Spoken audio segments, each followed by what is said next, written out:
I am Theron Ramacharaka. Herein, I propose that the scope of our given system of education stands more broadly than we might think that it stands.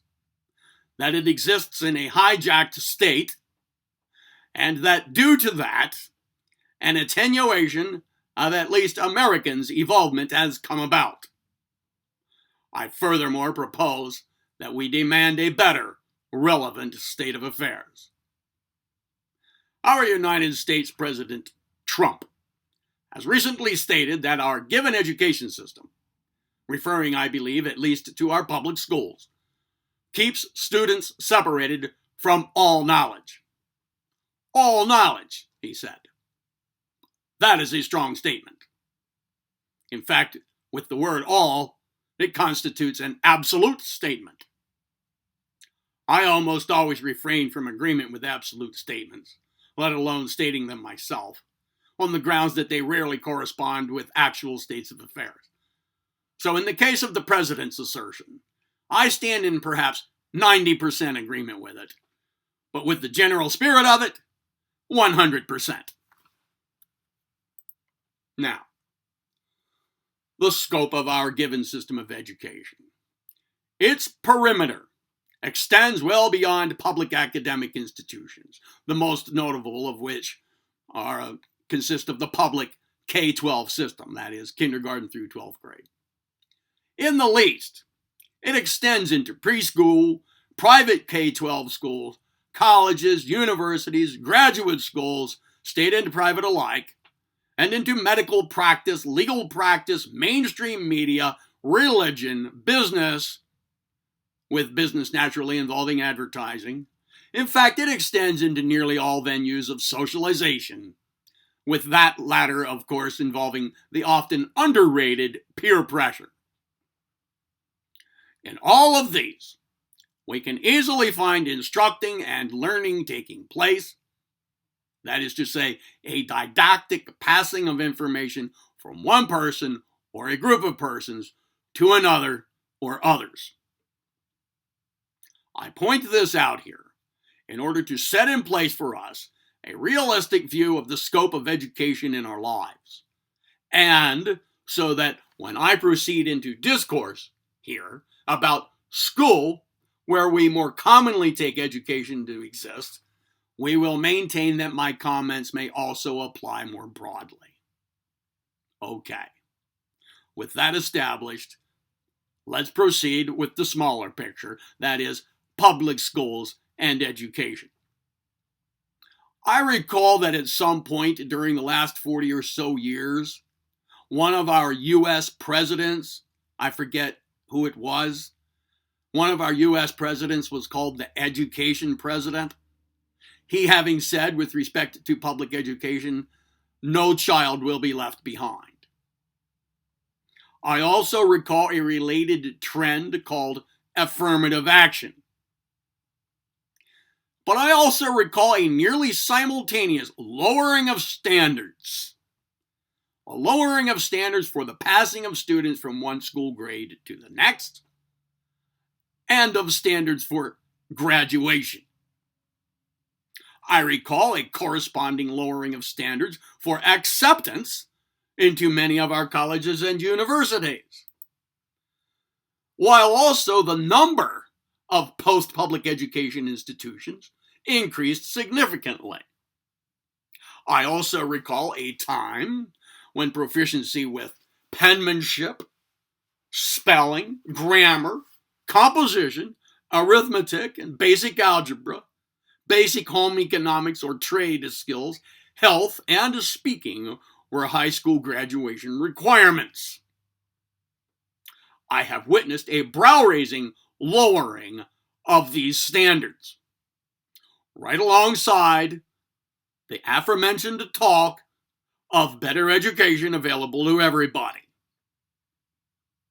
So what we have is a set of nice-sounding stated ideals, a few actions which appear to support them, and an actual dumbing down of citizens, with many of them not possessing awareness of what has really taken place, or even arguing against it.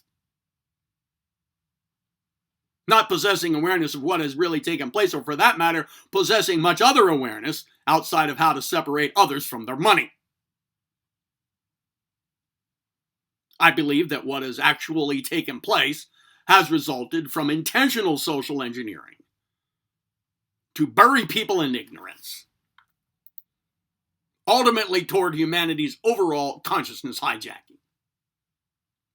We have ended up with a population, the main of which has an extremely narrow scope of common constructive abilities or beliefs, poor communication skills, poor math skills, poor writing skills, poor thinking skills, low levels of personal development, and little common knowledge of general affairs once held to be common to everybody, such as who won the American Civil War. We have ended up with a force of people who have little to share communicatively with others beyond affairs such as who ran into whom on the highway, what is for dinner, which team won the game, and what so-and-so makes per hour at her job. And we have ended up with a force of people who demonstrate little ability to learn and to actualize much more than that. We have ended up with a significant portion of the population arguing over trite affairs and easily led into dull-minded, plodding behaviors. We have ended up with a population that expresses few or no skills in personal involvement, and which is easily divided over important issues, and which is easily hijacked at the consciousness level. And I think we have ended up with these conditions in place as a result of some rather sinister social engineering. Now, how does this smaller picture, in other words, that of the public education system, relate to the larger picture of education that I created at the outset here? Well, for one thing, in the schools, we learn ways to learn and to teach in accordance with the methods employed in that environment. Now, these ways, to some extent or other, get carried into the broader education framework. With the exception of the early life family contribution to a child's life education, that is, via parenting, the child's K-12 education, in large, forms the core of his lasting belief matrix.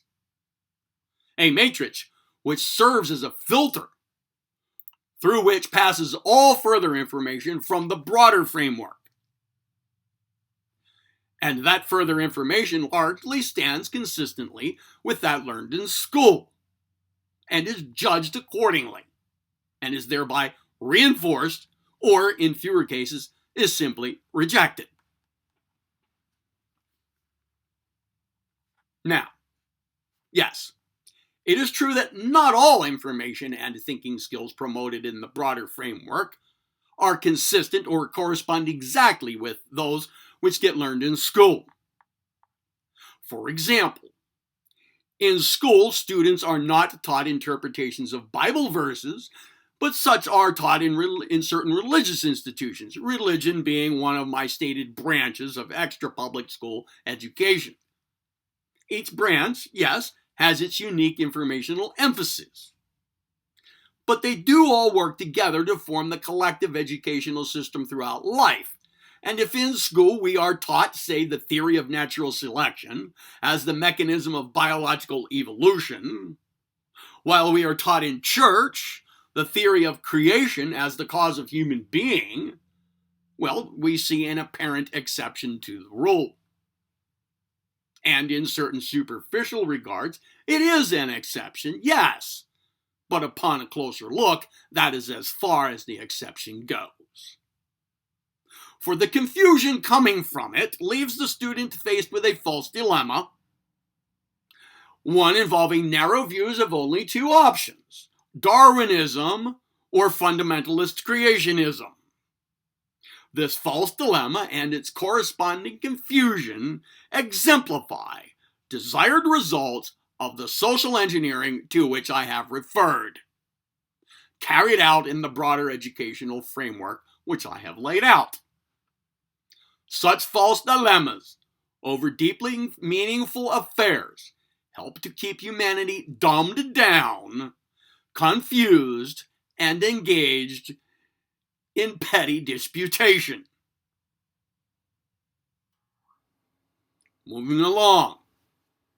The public education system trains brain hemispheres to develop unequally. Even if no child gets left behind, their left hemispheres get much exercise, while their right ones get functionally left in the dust. This stunts the mental capacities of creative, nonlinear, and archetypal thinking, as well as of synthesis, insightfulness, and mental imaging. And most of the broader educational system that I have laid out here runs accordingly. In the end, we have an increasing number of people who cannot think clearly, can barely do mental arithmetic, who have almost no capacity for original thought, who claim to believe only what they can see while they actually see very little, and who better understand how things are divided up than how things work together, who have rather easily recognizable difficulties with human communication, who emotionally develop minimally, who have only a small set of commonly held beliefs, and who consequently are all the more controllable. And if we now move beyond teaching and learning methods, and beyond our stated lowering of standards, and turn a bit more to the actual content of education, well, we find that in large it is either incorrect or misdirected. Here we move into, for instance, what we are taught about the past and the distant. These two emphases, the past and the distant, form a large part of education. For in contrast to them, what do we have left? We have only what we are taught about the present and the near, and maybe some scattered dimensions of the future. That's about it. It's quite easy now, you see, to consistently put forth incorrect information about the past and the distant, and to do so generation upon generation, such that the incorrectness gets mistaken for correctness, even among those who in one way or another do the teaching. For example, even by the aforementioned method of peer pressure.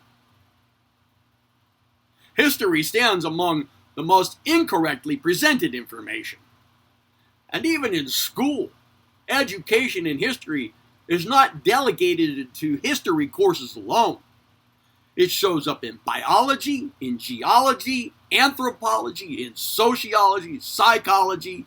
In fact, it shows up to varying degrees in all of the sciences, including the hard, the soft, the social, and the natural, and in philosophy, and in all of the arts.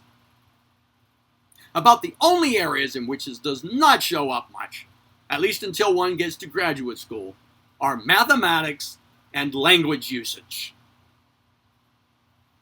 And when it comes to mathematics, the hard sciences, engineering, and language usage, we run into either lowered standards again, or into information biased toward the weeding out of people who demonstrate one or more aspects of so-called learning disability, and we move toward the ignoring of certain areas of information that might allow for the more rapid development of humanity, whether that development be technological, mental, spiritual, emotional, social, or biological. For example, we are taught very little about the development of will, about mental discipline, about self-control. We are taught almost nothing about the mathematics with which Nikola Tesla experimented. We are taught very little about critical thinking. We are taught very little to nothing about holistic medicine. We are taught very little about who and what the human species actually is. We are taught very little about the electromagnetic fields of the human organism and how to consciously control them. We are taught very little about the actual workings of the social elite and their roles in government. We are taught very little accurate information about the solar system and beyond.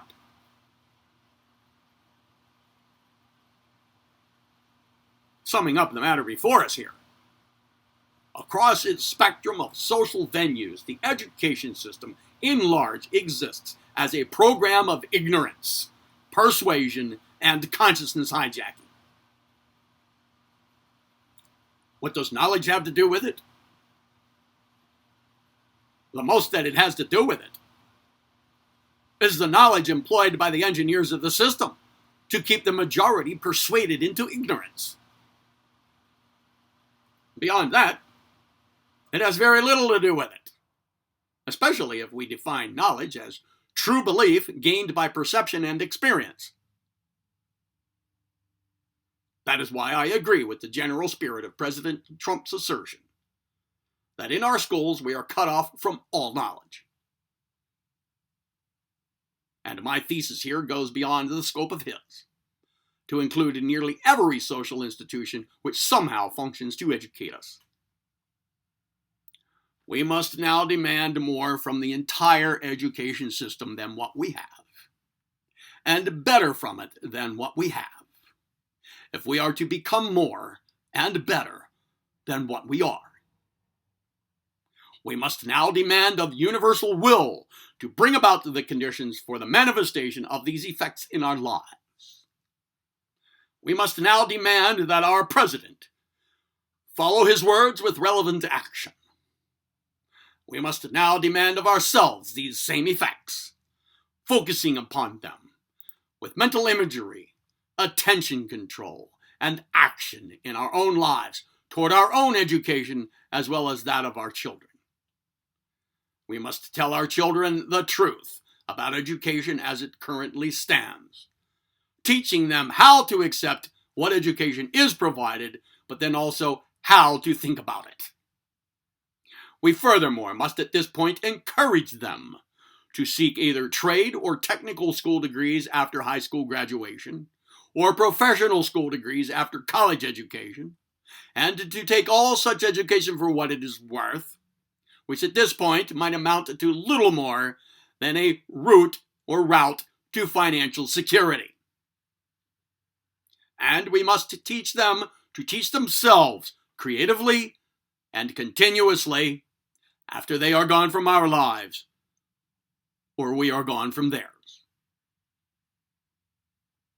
We must trod the path toward self-management, self-mastery, self-education, and true selfhood. We must do this in the privacy of our homes, in the sacred solitude of our souls, and collectively as people who care for the evolvement of humanity and of all life beyond it. We must do it because if we do not, then we are going in the other direction. We must do it in order to graduate from ignorance, from consciousness enslavement, and from the dull, spirit-killing patterns of our current existence. We must do it because it is in our hearts to do it. We must do it because universal will flowing through us urges us to do so. We must do it because doing so means engagement in true core education. And we must do it because it is our duty. We must do it. Hit the thumbs up, comment below, share, click on the subscribe, then click on the notification bell that pops up, check the box, and save. I'm Theron Ramacharaka. Be well.